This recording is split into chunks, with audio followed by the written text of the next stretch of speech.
Welcome to the Docketing Excellence Webinar Series. Welcome to the Docketing Excellence Webinar Series, which is sponsored by Black Hills IP and the SLW Institute. Black Hills IP is an accurate, efficient, and cost-effective U.S.-based IP docketing and paralegal service provider. The SLW Institute is an educational group created by the Schwegman Lundberg Wissner firm, which aims to provide insightful and useful information to the IP community. For this webinar series, we have pulled together docketing experts and managers from the Schwegman firm, Black Hills IP, and their respective clients and customers to help educate on key docketing challenges and issues and share best practices on how to overcome them. The Docketing Excellence webinar series is free. There are about 2 webinars per month through May of this year. To see a complete list of webinar topics and to register for future webinars, go to the Webinars tab of the Black Hills IP website, which is www.blackhillsip.com. The webinar that we are presenting today is the 12th in the series. Today's topic is Tricky Chinese Patent Docketing. We have allowed time for questions at the end of the webinar. Questions may be submitted using the Q&A button on the control bar on your screen. You can submit a question at any time during the presentation. The presentation will be held in a queue until, or the question will be held in a queue until the end of the presentation. Before we introduce our panelists, I want to invite anyone who is not already a member of the Docketing Excellence group in LinkedIn to join the group. This is a group intended to be a community for IP docketing professionals to ask questions, share tips, and share best practices. It's easy to sign up. All you need to do is go to the website docketingexcellence.com. You will be automatically redirected from that website to the sign up page for this group in LinkedIn. After you sign up, you will be part of the community of IP docketing experts. For today's program, the presenters are myself, Christy Wheeler, and Jennifer Bowmentry. I am Ann McCracken, the president of Black Hills IP. I'm a patent attorney with 20 years experience in patent prosecution. I was a partner at the Schwegman firm for 10 years, and I also was a full-time law professor and directed the patent prosecution program at Franklin Pierce Law Center for 5 years. Christy, can you introduce yourself? Sure. I'm Christy Wheeler, and I've been doing IP work for the past 29 years. 26 of those years are in the foreign side. I've been with SLW for the past 12 years, and before that, Merchant & Gould, and a small boutique firm in Des Moines, Iowa. And at SLW, I co-supervise our case managers and help with the docketing issues along with my paralegal duties for a few clients. Jennifer, can you introduce yourself? Good afternoon. I'm Jennifer Bowmentry. I've been a paralegal in the foreign department at SLW for about 9 years now. And prior to working at SLW, I was a paralegal in-house at Graco Inc. And I was responsible for all the U.S. and foreign filings, all the U.S. and foreign trademark filings, docketing, and IP budgeting. I started out learning IP at Merchant & Gould in 2001, so I've kind of been at this for about 16 years now. Great, you guys. Thank you very much for being part of our program today. Oops. Hang on, sorry, I'm having a little trouble with my slides going the wrong direction. There we go. All right, well, while China is a highly regular prosecution process, they have a highly regular prosecution process, some of their docketing requirements can be puzzling if you don't have a comprehensive understanding of the underlying process. Today's program will provide insight into these tricky deadlines to docket. The program will cover first a quick refresher on how to calculate deadlines in China, and then a brief discussion of important items to docket before the substantive exam process in China, a high-level overview of the substantive exam process itself, and then a detailed discussion of items to docket during the substantive exam process, including office actions, decisions of rejection, reexamination decisions, and notification of reexam. And then finally, we'll talk about why Chinese deadlines are so tricky and what, as a docketer, you can do to make sure you're getting them right.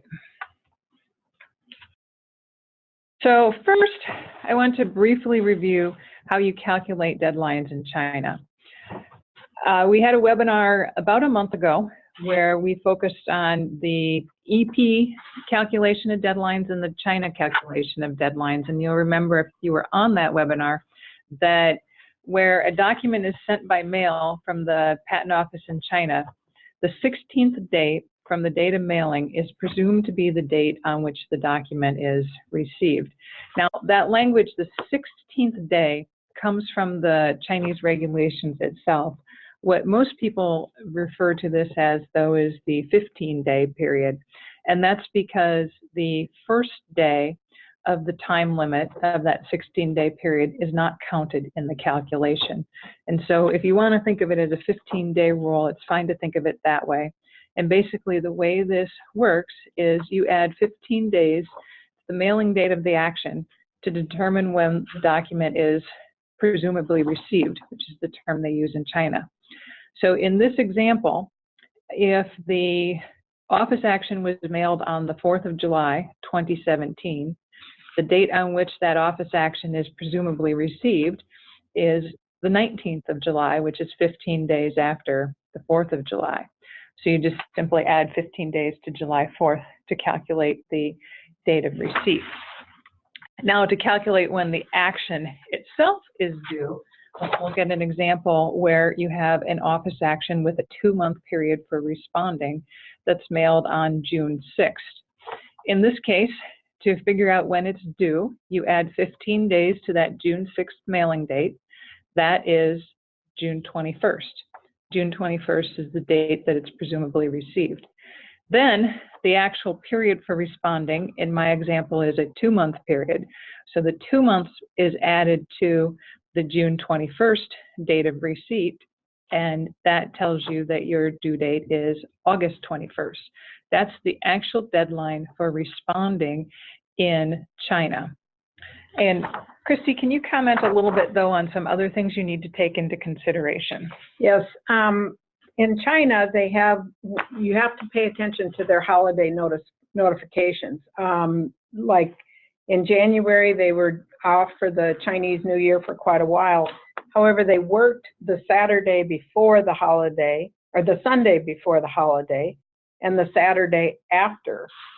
And so those weekend working dates, the deadlines are not rolled to the next Monday. So you really need to pay attention if your date is on a weekend and it's a holiday. You know, be aware that those dates do not roll over to Monday. So similar to how in the U.S. The deadline is the next business day, you're making note that in China you need to also be aware that sometimes a weekend can be a business day. Yes. For them. That's the point. And so that would add to, and I haven't looked at the calendar, but let's assume that June 21st was a Saturday that they were working. We might assume that that was a weekend and it would roll Monday. But Right. If it is a holiday or it isn't, you need to be aware of that. Yes. Great. That's a great tip. Thank you. All right. So most of our program will focus on the process that's referred to as substantive exam in China, but there may or may not be a number of formalities that come before the substantive exam period, and there are deadlines to docket for those formalities as well. These will depend on the particular case and the particular client. Your agent's going to tell you what is due and when it's due. For example, powers of attorney, assignments, priority documents. And for that, you should just very closely rely on what your agent tells you for the formalities that are due. Now, Christy, can you talk about the other deadlines prior to substantive exam, though, that are very critical deadlines? Sure. Your request for examination is 3 years from your earliest priority date. And then for divisional filings, the due date is 2 months from the date of filing of the divisional. That is assuming that your 3-year period has already passed. So you need to docket the request for examination deadline from the earliest priority date. So your PCT 30-month, that in China, you're going to be requesting examination within the 6 months later. So, and then you're going to receive a publication, and from that publication date, 6 months later, there's a deadline to record in Hong Kong. So that's referred, that deadline is called the stage 1 filing. Stage 2 happens after the patent is granted in China. Hong Kong has no prosecution. It's purely a registration process.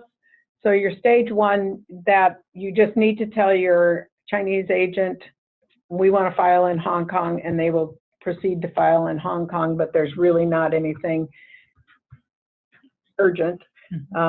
Once that patent issues in China, you then have 6 months to get a certified copy of that Chinese patent to complete the stage 2, where your Hong Kong patent will grant. So I just want to mention that there are 3 different ways to enter in Hong Kong. Your Chinese application, your European application, or a Great Britain application. Now, that isn't the EP validation Great Britain. It is a direct or a PCT filing of Great Britain.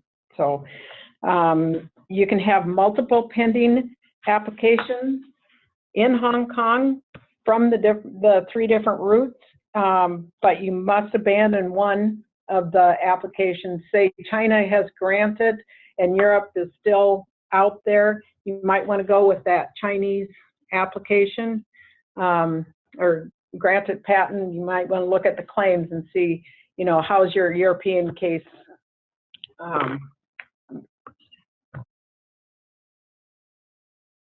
proceeding. Yeah, thanks.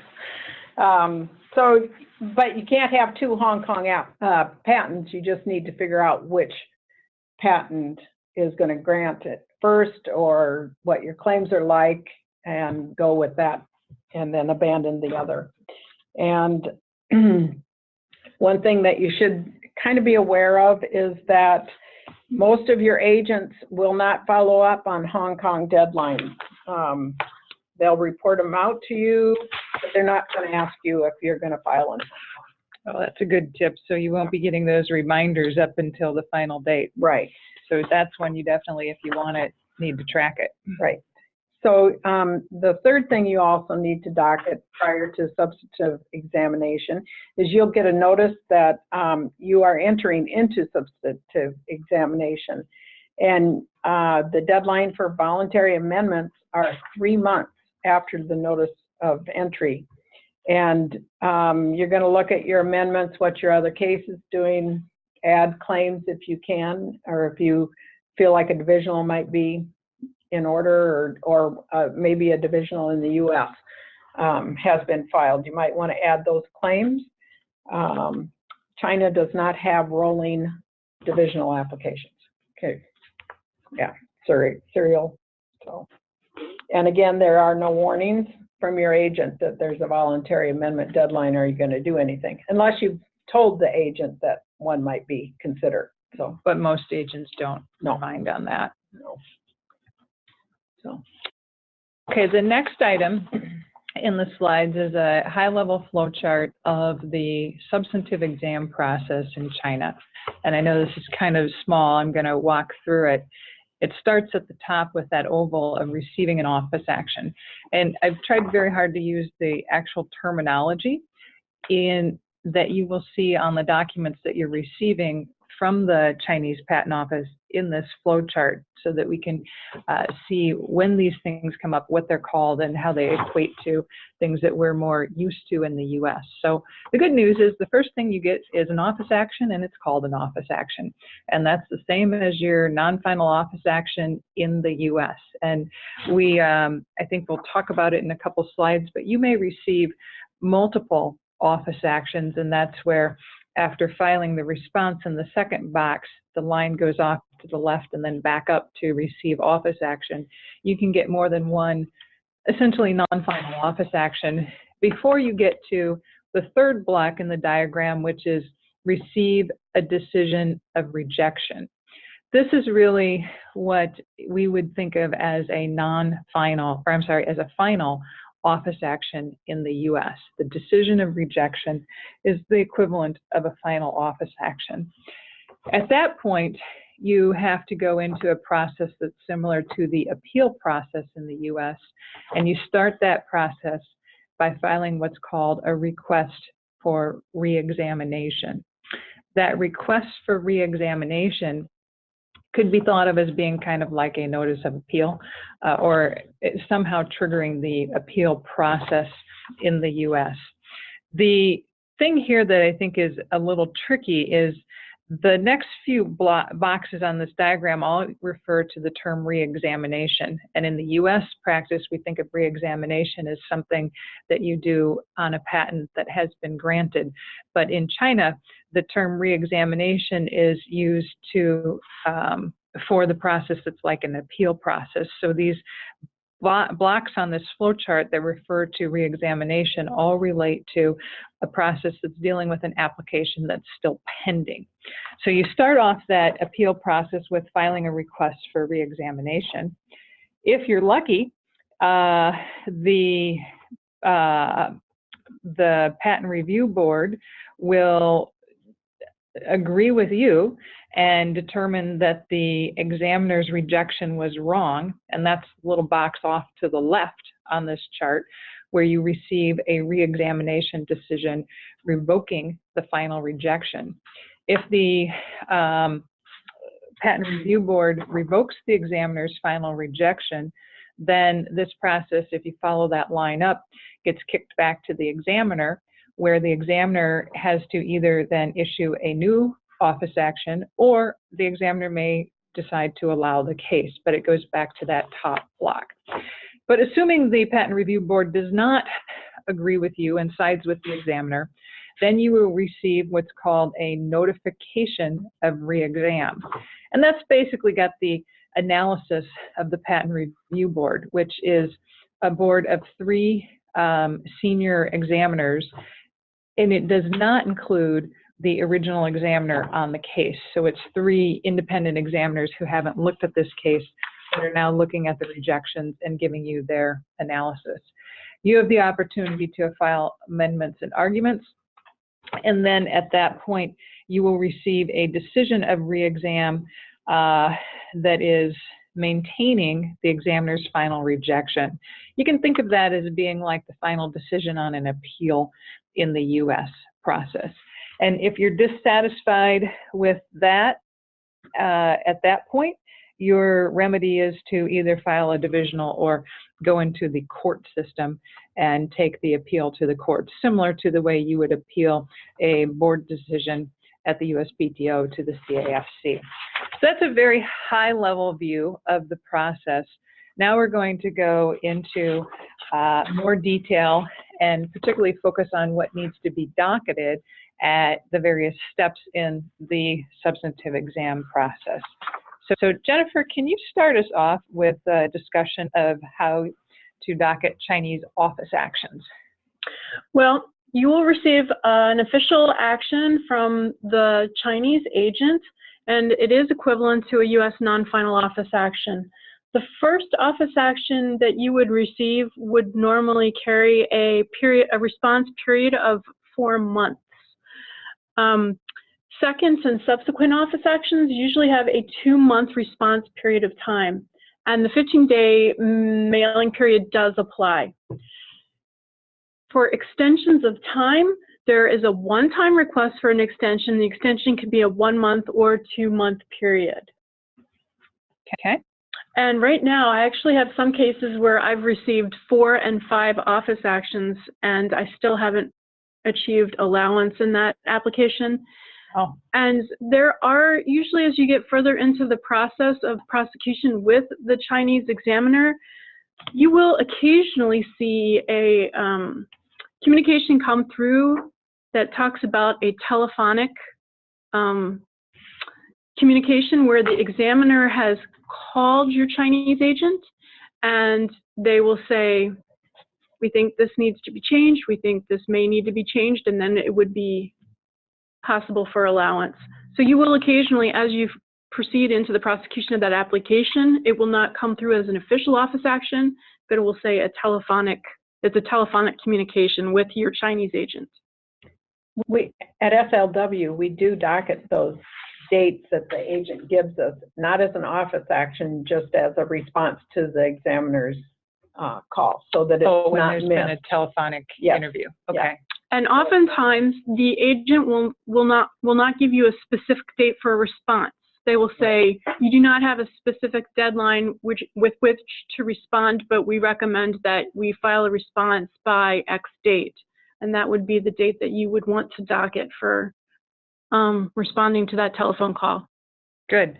Well, that's a great tip. And then, Jennifer, you commented about the fact that there's a different response deadline for the first office action versus subsequent office actions. And I think that's one thing that makes docketing Chinese office actions a little bit tricky, is making sure you're aware, is this the first one or a subsequent one, as well as the way the extensions are applied, where you can request an extension once, but if you pick a 1 month extension, you can't then go back and get another 1 month extension. So again, the way you track and docket those extensions of time, because the way they are allowed in China, can be a little bit tricky from the standpoint of docketing as well.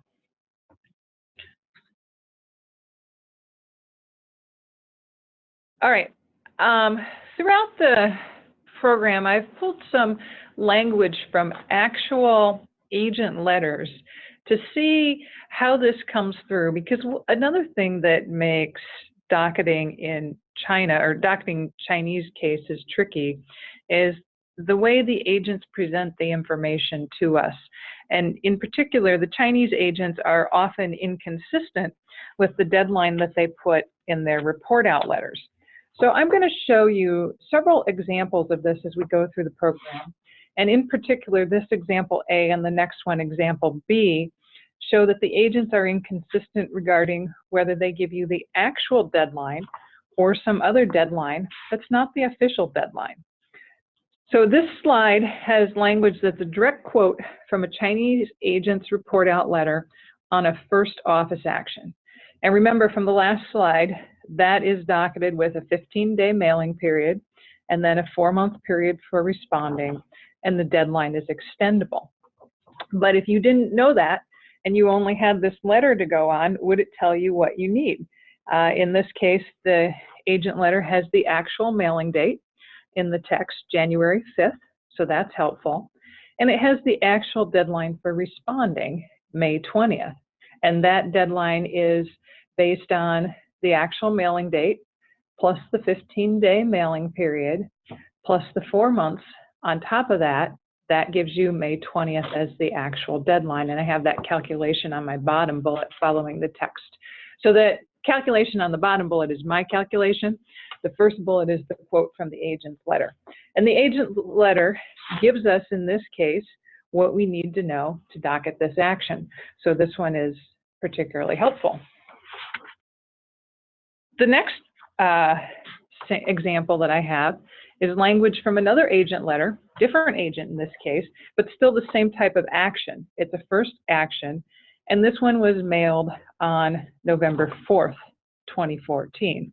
So let's compare it. If you look at the language in that first bullet that comes out of this letter, does the agent give us the actual mailing date? I gave you guys the actual mailing date, but the agent didn't.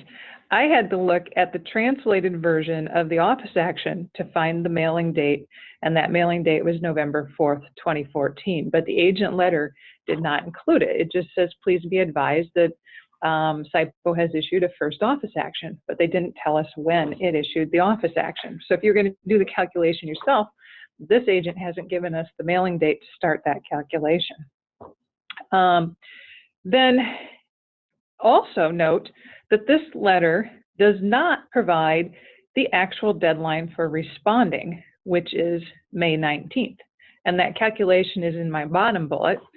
The actual mailing date, November 4th, 2014, plus 15 days becomes November 19th, 2014. Then you add 4 months to that. Your actual due date in the Chinese Patent Office is March 19th. But what date did they give us? If you look at the date that they give us, the text says the deadline for filing a response to the office action is March 17th. So they bumped it up a couple of days. Now, that's a bad thing, but just you need to be aware that depending on what agent you're using and what information they give you, sometimes the date in the letter that you're looking at is the actual true deadline for responding in the Chinese Patent Office, and sometimes it's not. The agents are inconsistent. And I've looked at a lot of letters like this. This example bumped up the deadline by 2 days. Sometimes they bump it up by 3 or 4 or even more days. So inconsistencies in the information you're getting in the agent letter regarding the due date can make Chinese deadlines very tricky to docket if you don't know how to calculate them yourself. All right, Jennifer, can you now talk about the decision of rejection? So you may have gone back and forth with the Chinese examiner 4 or 5 times, and you will receive a letter from the Chinese agent that says, we are very sorry, the examiner has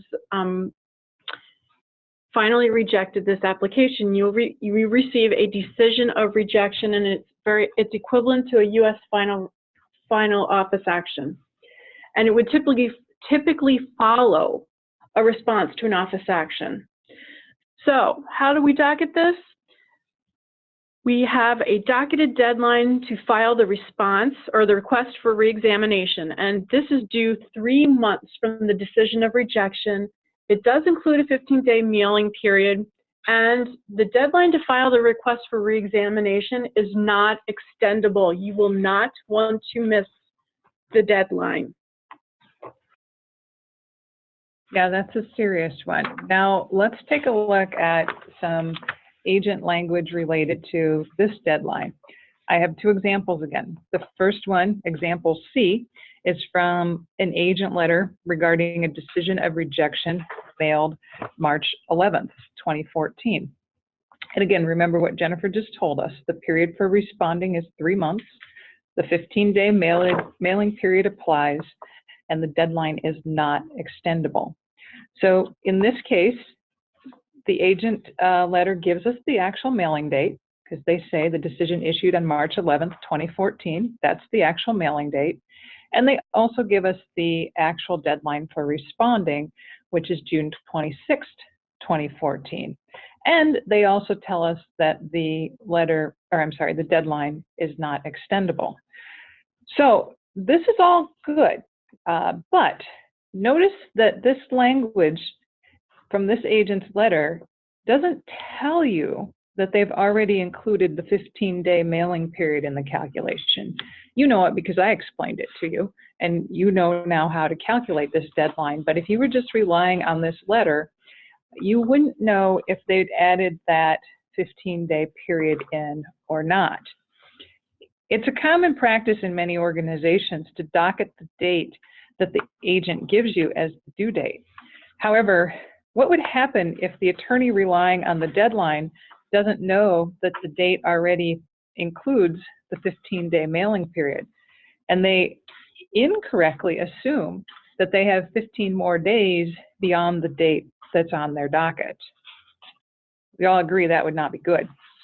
In this case, it could be a real problem because this deadline is not extendable. In this case, they don't even have a couple of extra days because the date in this letter is the actual day for responding in the Chinese Patent Office. So this is another reason why China docketing can be very tricky. If the agent doesn't tell you if they've included the 15-day mailing period in their calculations, you may have issues with the people who are using these docketed deadlines making assumptions that are incorrect, and that can lead to a very bad situation. Now let's look at one more example. Again, this is an example from an agent letter regarding a decision of rejection mailed on April 23rd, 2015. This is example D that we're now looking at. So in this example, does the agent letter tell us the mailing date at all? I don't see it in there. They say that the SIPO issued a rejection decision raising objections to the subject application, but they don't say when that rejection decision was issued. Again, I had to look at the translated version of the office action to find that the mailing date was April 23rd, 2015. And keep in mind too, depending on the agents and how quickly they report things out, sometimes that translated version of the office action doesn't come until later. You may get an initial report out letter and the Chinese language version of the office action, but you might not get the translation until some point later, depending on what their process is for reporting out to you. So I had it in the translated version, but this is one that's well after the fact that I'm looking at. So it doesn't give us the mailing date. In addition, it doesn't provide the actual deadline for responding, which is August 8th. So we have a mailing date of April 23rd. You add 15 days to that, and then you add 3 months to that, and your actual deadline that I've got calculated on my bottom bullet is August 8th, 2015. The agent letter says the deadline for responding is 2 days earlier, August 6th, 2015. They don't tell you that this isn't the actual deadline. And in fact, if you saw the actual agent letter up in the subject line of the letter, it's got a statement that says official deadline, August 6, 2015. To me, official deadline sounds pretty official. Sounds like it's the date that it's actually due in the Chinese Patent Office. But in this case, it's not. Again, they've bumped it up a couple of days. And again, it's another reason why this is tricky, because they don't tell you that they've included the 15-day mailing period. And in fact, they haven't really, they kind of have, but they kind of haven't. They've actually given 13 days of the 15-day mailing period. So you have a couple of extra days, but that's it, because this is a non-extendable deadline. So, you know, some people assume, or at least I in the past used to assume, that if the agent letter did not include the 15-day mailing period, it would just give me the period for responding from the mailing date of the office action. So in this case, it would be 3 months from the mailing date, and I'd have a full 15 days after that, which that's not a safe assumption either, because again, in this example, the deadline provided by the agent's not the official deadline, but it has 13 of the 15 days already included. If you assume you have another 15 days on top of this as the attorney, you're going to miss your deadline because this is a non-extendable deadline. All right, so let's move on to reexamination decision. Christy, can you talk about a reexamination decision revoking the decision of rejection? Sure. So you filed the reexamination, you've done some amendments or not, or arguments, and you receive a revoking the decision of rejection. You're going to get a notification that from the agent and SIPO that the Patent Review Board has sent the application back to the original examiner. And again, the examiner may do another office action and continue the prosecution, or they may decide to that it is allowed. So you'd have a notice of allowance. There are no deadlines for the applicant at this point. However, we suggest doing a 2 to 3 month status check, just to, because China kind of goes quickly, moves processes along, and so by 2 to 3 months you should have something, or at least ask your agent to contact the examiner and find out when they're going to do any type of communication. Okay, good. So. Thank you, Christy. So I went one too far. All right, Jennifer, can you talk about the notification of reexamination? So as Christy just talked about, you've filed your request for reexamination. You may or may not have made amendments. You've provided arguments to the Patent Review Board. However, they continue to maintain the rejection, and they issue what is called notification of reexamination. So they are maintaining that original rejection of the application. And it's equivalent to the appeal process in the US. So how do we docket this? The period for response is 1 month. The 15-day mailing period does apply, and there is the opportunity to obtain an extension of time. It's exactly similar to the prosecution process, where you have one shot to request an extension, and the extension can be for 1 or 2 months period. Okay, so let's look at some examples of agent letters regarding a notification of reexamination. So the next example, example E, is from an agent letter reporting out a notification of reexamination that was mailed December 28th, 2015. Now again, what Jennifer just told us is the period for responding to this is 1 month, the 15-day mailing period applies, and the deadline is extendable. So first of all, does this agent letter provide the actual mailing date?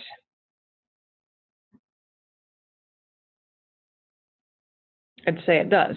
This is, the language says, this is to report to you that we've received a notification of reexamination in connection with the above identified application on December 28th, 2015. So that's the mailing date from the Patent Office, December 28th, 2015. And in fact, they've also included the actual deadline for responding, which is February 12th, 2016. So that calculation down on my bottom bullet is mailing date, December 28th, 2015, plus 15 days, plus 1 month is February 12th, 2016. That's the date that they've given us. So they have given us the actual date for responding. Not only that, they've also told us that they've included the 15-day mailing period. Now, they didn't put it in bold in their letter, I did in my text, but they did have that language in their letter exactly as I've shown it, which says includes the 15-day, they call it a grace period, the 15-day grace period for post. So this is a good agent letter in terms of it tells us what we need to know for docketing. It informs us what the mailing date is, what the due date is, and that and how they've calculated it, meaning they've included the 15-day period. So for a docketer, it tells you what you need to know. In addition, for the attorney who's working on this case, the attorney is going to read this agent letter, and they'll also know that the deadline that's appearing on their docket is inclusive of that 15-day period, because it says it right there in the agent letter that they're working from.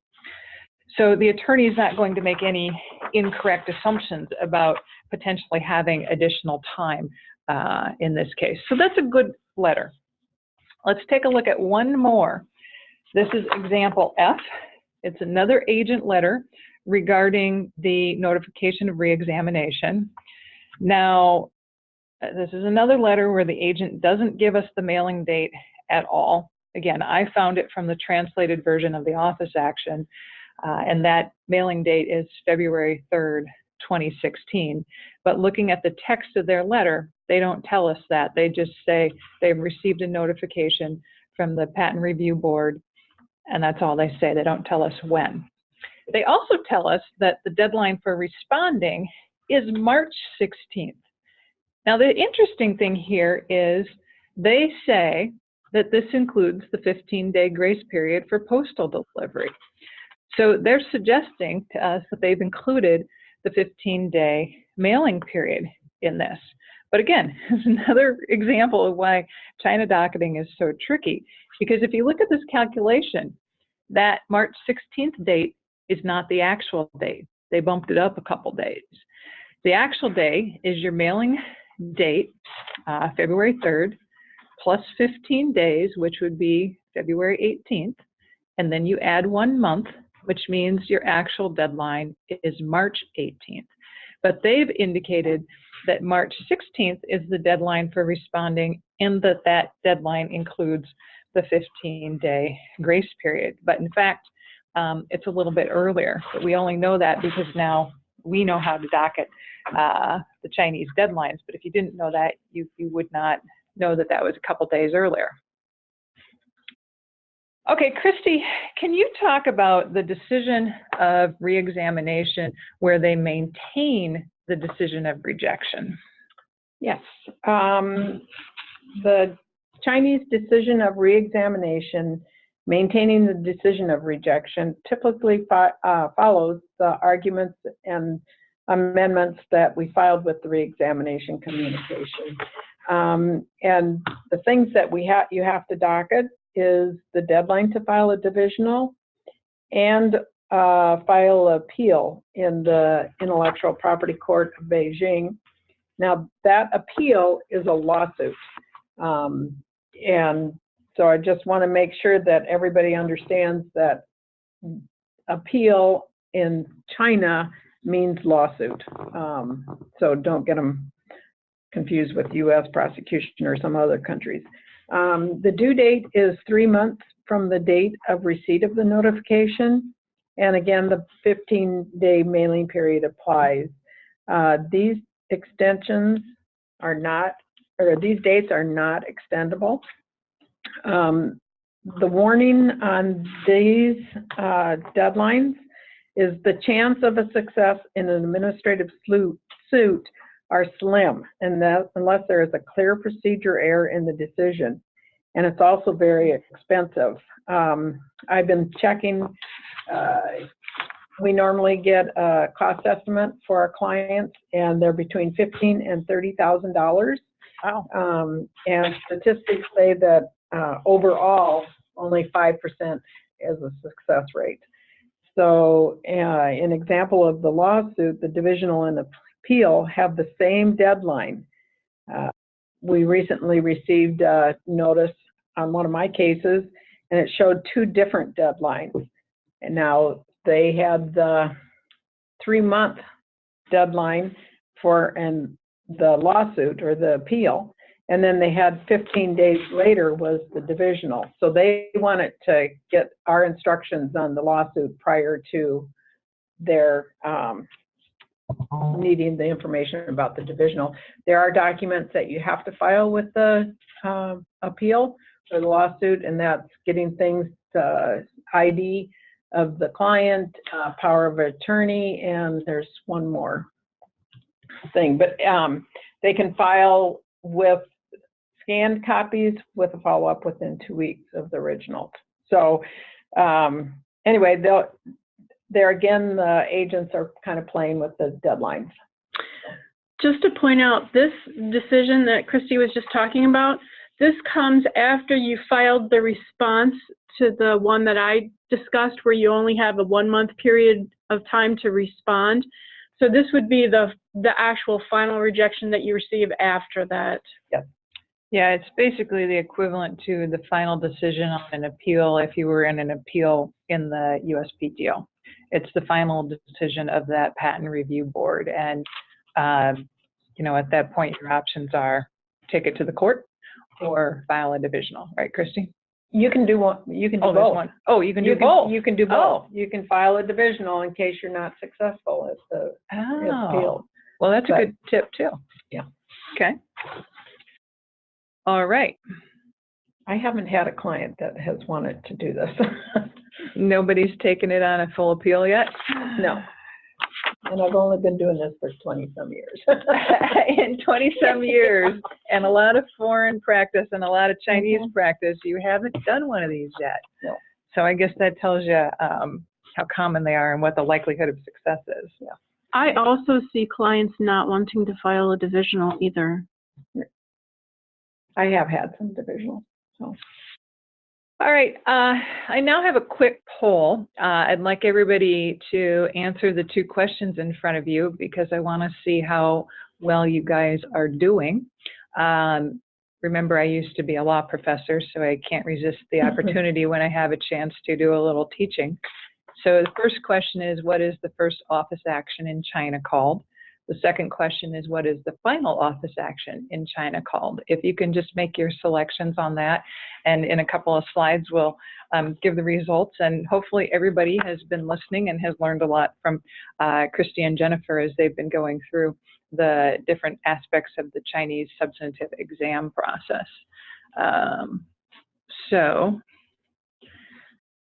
Let me get that out of my screen. Okay, so we've just talked through the significant events that come up in the substantive exam process and some tips on how to docket them and some examples of why these are tricky to docket. But just in summary, why are China deadlines so tricky to docket? Well, there's several reasons, and a number of them we've already pointed out. First, the agents are inconsistent regarding the due dates that they put in their report out letters. And we saw some examples of this. Does the due date in the report out letter include the 15-day mailing period or not? Did the agent shorten the deadline by a few days or not? Sometimes agents call a deadline an official deadline, even when it isn't the actual deadline for filing in China. And the agents often do not indicate whether they've included that 15-day mailing period in their deadline. So the inconsistency in what is reported as the due date is one reason it's tricky. Another reason it's tricky is the agents may not provide the actual mailing date. And we saw examples of this where they didn't include the mailing date at all in their report out letters. Or we've also seen, and I didn't give you an example, but Christy and Jennifer have seen this, where the actual date of receipt by the agent is what they include as opposed to the mailing date from the patent office. So those are a couple of reasons why it's tricky. Christy, now, again, you had talked earlier about the holidays and the weekend work days as well, and I think that comes into play here too. Yes, just remember that some Saturdays or Sundays are working in China. Mm-hmm. But you'll get plenty of notice. You should get plenty of notice from your agent or agents about that. Agents will occasionally send you a reminder because they're looking for your instructions, and they will say, and we are on holiday, or SIPO is closed during these days, so the deadline will be, the deadline will roll to, the next working day. Okay. Other reasons that the Chinese deadlines are tricky to docket, the obvious one is it's not in English, so it's difficult to tell from the official patent office document what the correct mailing date is, for example. Also, as I mentioned, and certainly I know I was an attorney who was aware of this 15-day mailing period. Not all attorneys are, according to Christy and Jennifer, but I certainly was one, and would often assume that I had the 15-day mailing period, and that can be a dangerous assumption, again, from some of the examples that we looked at. And then just another comment is the titles of the documents that are going to your docketing department can be confusing. If you don't do a lot of docketing for cases in China and you see something that comes through that's called a reexam. Reexam normally, as I indicated earlier, refers to something in the US that is a procedure that's for a patent that has been granted. But in this case, the reexam terminology is the terminology that's used for the different aspects of the appeal process in China. So just what you're looking at, I think, can be confusing as well. And often they use reexamination multiple times in the process. You have to kind of go back to your flow chart and figure out, where am I in this process? Yeah. To figure out, am I filing a response? Am I receiving a decision from the PRB? So it's kind of, you really have to read critically as a docketer to figure out where you are. Yep, so the whole process is confusing. And then if your organization, whether it's a law firm or a company, does a lot of work in China, has a lot of Chinese cases, you probably are dealing with multiple Chinese law firms. And I'm assuming, Christy and Jennifer, you guys deal with more than one Chinese agent, more than one Chinese law firm, right? Oh, yeah. So these differences that we've seen in how agents handle things, that might vary from agent letter to agent letter. if you are working with more than one agent as well. So again, the whole thing is complicated. All right, let me take a look at what we got for the poll results. You guys are doing pretty well, actually. So the first question, what is the first office action called in China? 6% of respondents said that it was a notification of reasons for refusal. 63% said it's an office action. That's correct. 24% said notification of reasons for rejection, and 11% said all of the above. The correct answer is the first office action in China is referred to as an office action, and the majority of people listening got that right, so good job. Now let's see the second one. Actually, I thought this was the harder one, and people did even better on this one. What is the final office action called in China? The correct answer was C, Decision of Rejection, and 78% of the audience got that. So I think we have people that are well on their way to being able to docket in China. This is a good thing. All right, so knowing that this is tricky, knowing there's all these various pitfalls, what do you do? How do you deal with this? Well, the first thing is to make sure that you or your docketing team understands how deadlines are calculated in China. And I can't emphasize that enough, because if you understand what the deadline is supposed to be, then you can understand what you're looking at when you have an agent letter that may not give you everything that you want. So first step is understanding how deadlines are calculated in China. The second thing is, if you can, if you're in a position where you can have a consistent policy on what goes into your docketing system, that is also a very, very good practice. Now, there's different ways you can docket. You can use just the country law in your system. We at Black Hills IP docket for a company. I can think of a company, for example, that has this docket based on the Chinese country law in their docketing system, and that country law does not include the 15-day period. So if it's a 2-month response, the country law launches a date that's 2 months from the mailing date. And they know that. They know that every time they look at the deadline, it doesn't include any mailing date, that it's just the 2-month period, and it's consistently done that way. We have other people that we docket for that want us to docket off the agent letter, and we can docket off the agent letter, and that's a very common practice as well. But again, from the examples that we saw of the agent letters, you need to really make sure you understand what the agent is telling you. And they may say that they included the 15-day period, but maybe they only gave you 13 days of the 15-day period. Or maybe they don't tell you at all if they included the 15-day period or not. So again, that goes back to the first docket, first bullet. Make sure you understand how to calculate these deadlines so you can understand what your agent letters are telling you. And another option is to calculate the deadlines yourself. So whatever route you go, the best thing is to be consistent so that the people who are working off the docket deadlines that you're putting in know that they're looking at the same thing all the time. And if they know that, then you're going to have much more success with your China docketing. And then the final tip is you can ask your agents to provide what you want.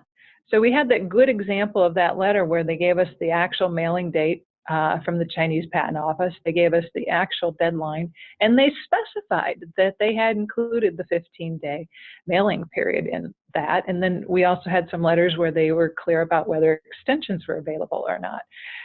Depending on what your relationship is with your Chinese agent, you may or may not have a lot of weight with them, but if you're particularly corporations tend to be able to be very direct with the agents that work for them and dictate what they want to be specified in the letter, and you certainly can ask. Anything else that you guys want to add about this or other tips for China? I do have something in China that the Chinese agents don't readily talk to you about, but there is a restoration period. And so if you miss a deadline, that CIPO will issue a notice of withdrawal. You have 2 months from that to get your application back. What I don't know if is that is on the appeal process or all those unextendable deadlines. That I'm not sure of. What I've used it on before is more or less the formal documents when we haven't been able to get an assignment correct. I think you can use it also when you've missed an exam deadline, request for exam deadline, or a response to a normal office action. Yeah. So it's out there. I wouldn't rely on it. Okay. All right. Those are very good tips. Let me move us on. All right. So I just want to remind you that you can submit questions using the Q&A button, and we have some questions in the queue here. I know we've gone a little bit longer on the program today, but we will take some of the questions if you can stay on the line. And then also, if you have questions regarding Black Hills IP services or processes, please contact our Vice President of Sales, Jim Brophy. His contact information is on the slide there.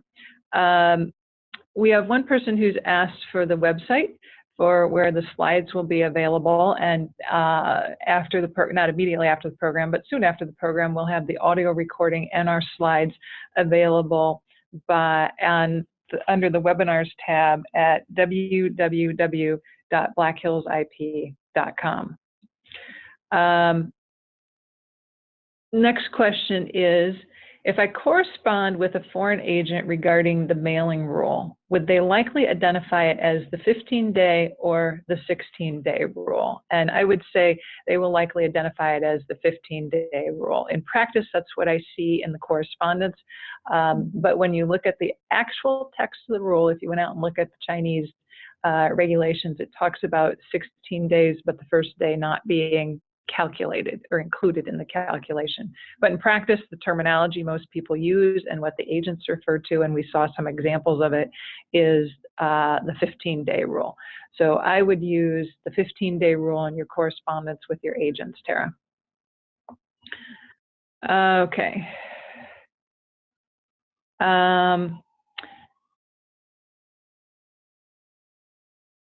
When the associate, whoops, sorry, this is scrolling up as I'm looking at these.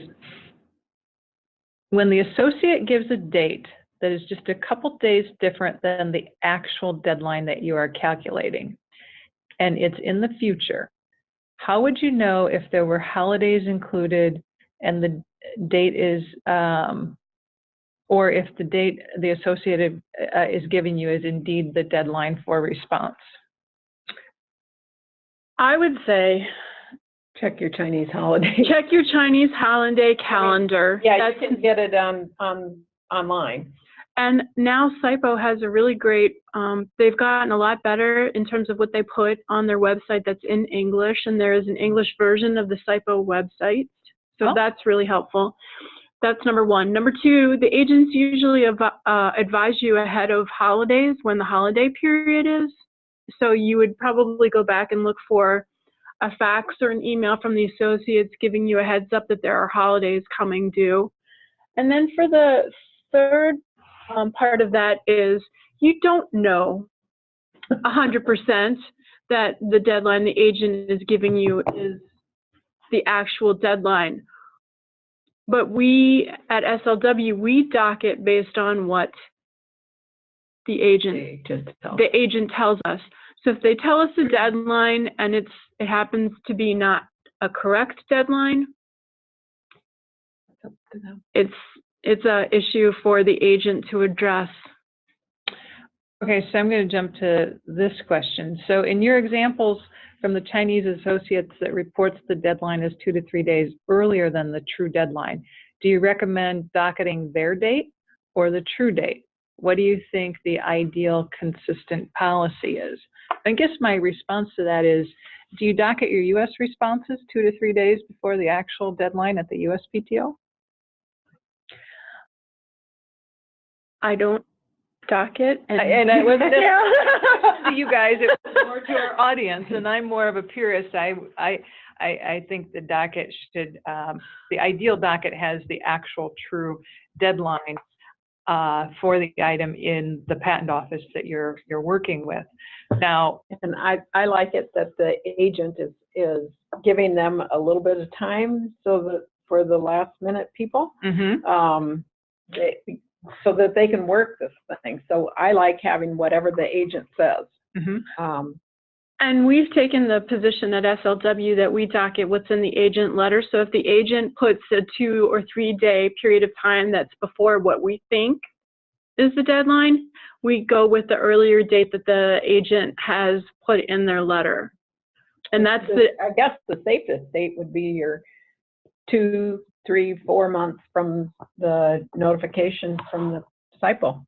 Well, and that's why I think a lot of docketing systems have country law that just do the 2, 3, 4 months from the typo date, like you said, and they don't include the mailing period. Yeah, because it's just, you know, it's there.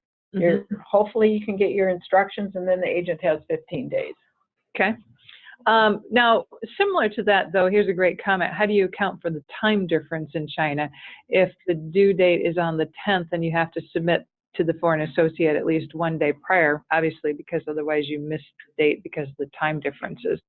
And so there are some organizations I know that will docket the date 1 day earlier because of the time difference. But at Schwegman, I think you guys docket the due date or the agent letter date, and then just know you have to send instructions. Yeah, our docketing team asks us the day before the due date. If it is not clear from our system, you know, is this done? And so that if it isn't done, we have time to get the agent something. Right. We docket on the date that the agent tells us, and we comply with sending instructions at least the day before. And if we don't, then our docketing department notifies us and asks if this has been completed, but they do it, like Christy says, the day before. Yeah, and that all of our foreign dates too. Right, and that would satisfy the time zone difference. Although unfortunately, the agent will be getting it on the day it's due to the time zone differences. And quite honestly, that's probably one of the reasons why they bump those dates up a couple of days, right? It's the same reason my hairdresser tells me my appointment's 15 minutes before what he actually puts in his appointment book. But, you know, they have ways to manipulate people, right? We've worked with you beforehand. We understand. Does the docketer contact the foreign agent for clarification of deadlines, or does the responsible attorney and their assistant contact the foreign agent? What's the preferred practice? So I believe that at SLW, our docketing department does not directly contact foreign agents to clarify deadlines. It would be the responsibility either of the attorney or their paralegal or assistant. The docketing department generally doesn't have contact with the foreign agents. I think it would confuse the agent too. I mean, they're used to getting communications. I mean, on my clients, they're used to getting them from me. And so if they get, I mean, anybody can ask the agent, but it's just cleaner if the responsible attorney or the assistant gets the information. And then they can present it to the docketing team. Okay.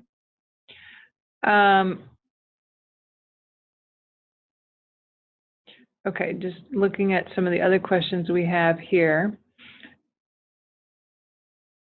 Okay. I've never seen a case where the foreign agent indicated a grace period was available on the appeal deadline. How can you confirm that that is accurate?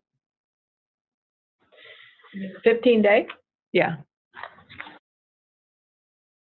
You got a foreign agent letter sitting right there, Christy? I don't. You put it into your presentation slides in the example.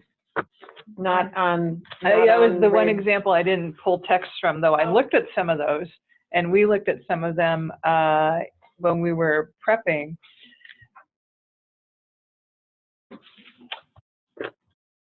Certainly, if you get to that point in the process, you can definitely ask them if it's there or not. And again, it's good to make sure you understand what they are giving you and whether there is a grace period or not. A lot of these cases don't go that far. I looked at a number of file histories preparing for this program, and I think there's 2 of them that went that far to get to the point where they had that type of deadline in it. And I thought that they had it from what I saw. But certainly I would, if they don't have it, but you're unsure if there is or isn't one, contact them and ask them about it.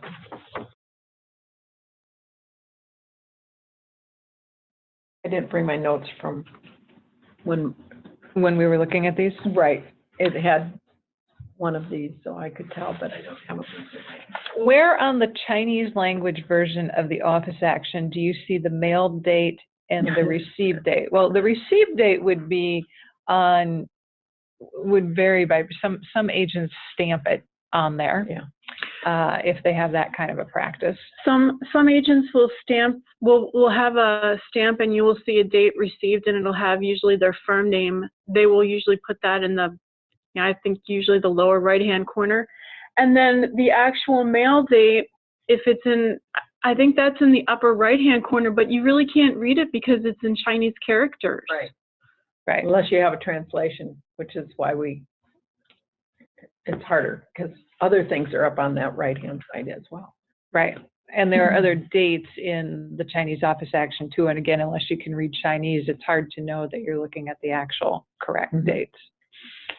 From your presentation, it seems that this rule applies, meaning the 15-day mail rule, applies to all timeline entries on your substantive examination process slide. Please confirm.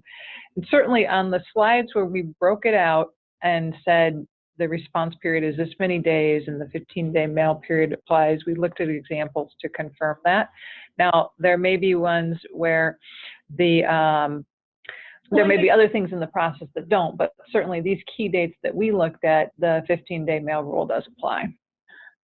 Go ahead, Jennifer. I was going to say, the question before that we had about the 15-day rule applying to the appeal deadline, we would need to go back and check our notes. And yeah, I have the letter right in my office. Yeah. Okay. Oh, 15, I don't remember. On the notice of withdrawal, is the 15-day grace available? On the notice of withdrawal. Yeah, what I was looking at, they just told me it was 2 months. I assume it is, but I don't want to assume, so 2 months would be. This is if you haven't complied with a formality or you've missed some other deadline and you received the notice of withdrawal of the application, the person would like to know, does the 15-day grace period apply for that? And we would have to go back and check to see that that is the case. Substantive exam. Or wait. Well, just or if in you any received a notice of withdrawal. Okay. So we would have to check that, and we can do that and give you, Anne, the information if you want to send it out. Right. Okay. Yep, we can do that.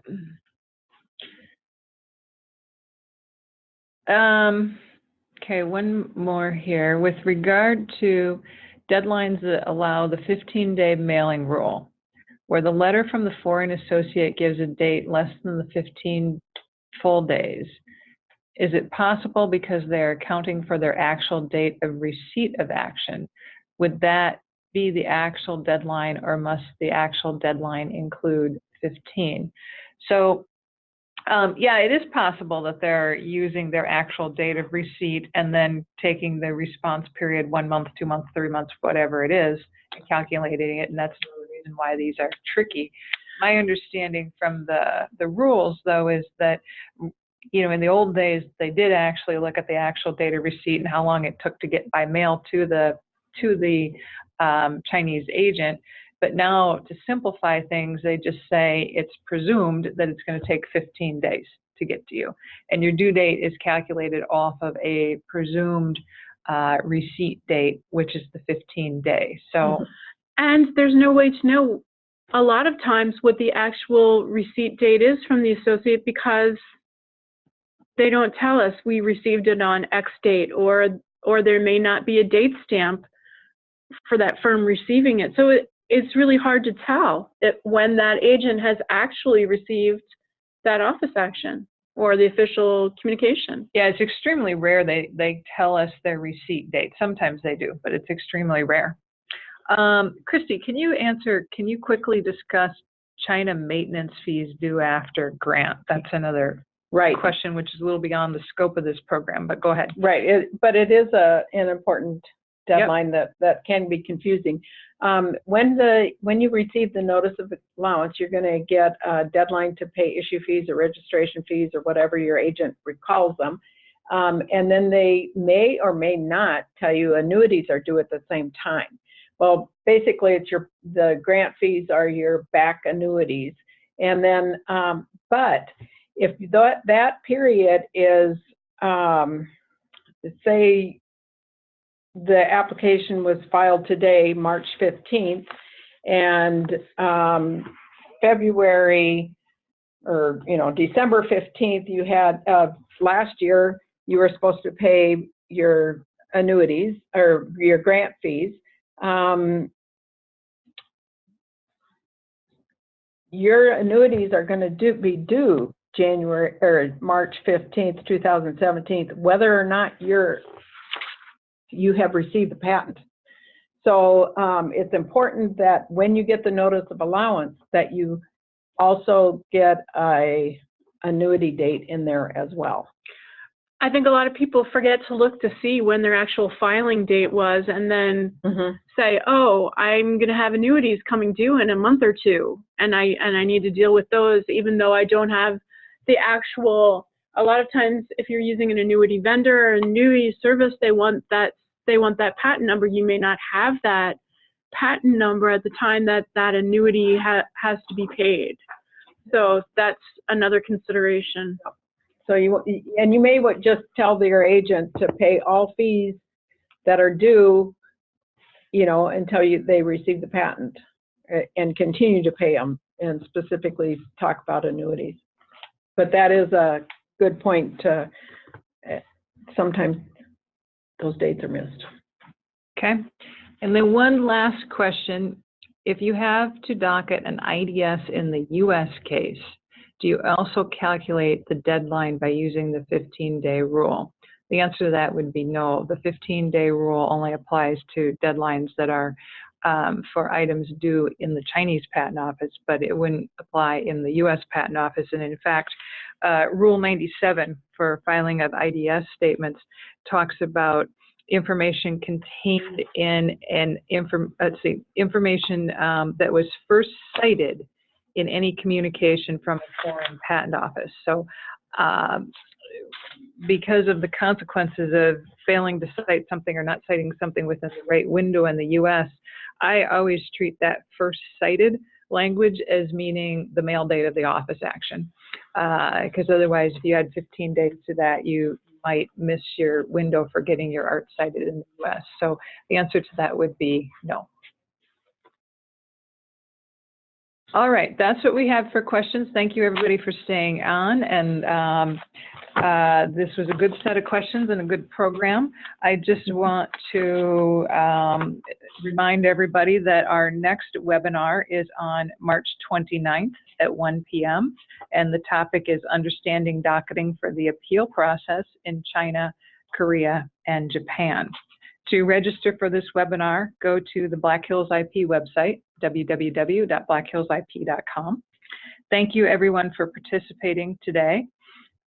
We hope you join us for this and other webinars in the Docketing Excellence webinar series, and that if you haven't joined the Docketing Excellence group on LinkedIn, you also do that. Thank you very much.